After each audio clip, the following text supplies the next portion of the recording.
With a tragedy that saw a heavy emergency response at one of their neighbors' homes early Friday morning. Field police saying it was a double murder-suicide. A 53-year-old mother of 4 and her 13-year-old son stabbed to death shortly before 6 a.m. The suspect, who died by suicide, has been identified as the 51-year-old husband and father of the victims.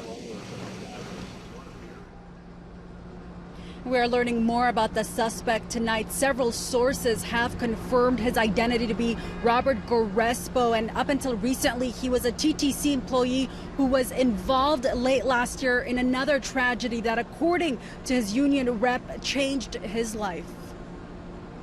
The more I dug into it, the more I found out it really is a tragic story, because he was in front of the board just a few months ago.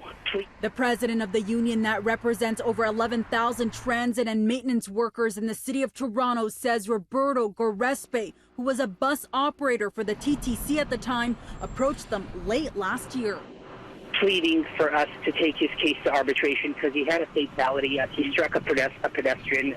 He got fired from the TTC. Back in November, Toronto police responded to a call at Lawrence West subway station, where a 57-year-old woman was killed when she was struck by a TTC bus. Carlos Santos says Roberto was the operator in that incident and was terminated by the transit agency as a result before an investigation was even completed. So there were circumstances, but to add to that is now we have somebody sitting in limbo at home with no job, no income, 4 kids and a spouse. It's just tragic. Despite numerous attempts by City News to obtain answers, the TTC has not confirmed if Roberto was operating that bus and if he was terminated following the incident, only saying, quote, "We don't comment on personnel matters." They did, however, confirm that a man by the name had been a TTC employee. Oh, the sad thing about the story is he was a good employee. He got terminated. We agreed that we must support this operator. Accidents happen. It was under investigation.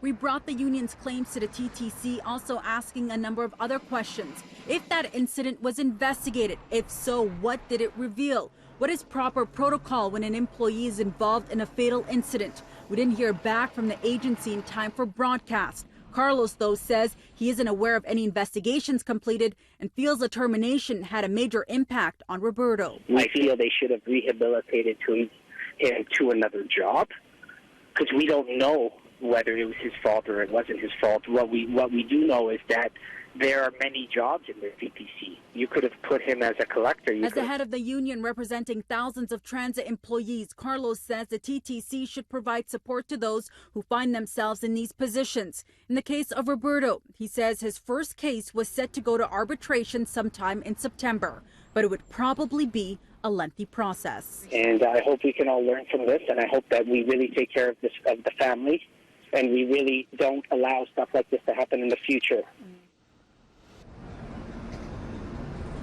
And City News has decided not to identify the victims of the double homicide. Carlos tells us he's hoping he and the union can both reach out to the family, including the 3 young kids, and offer support.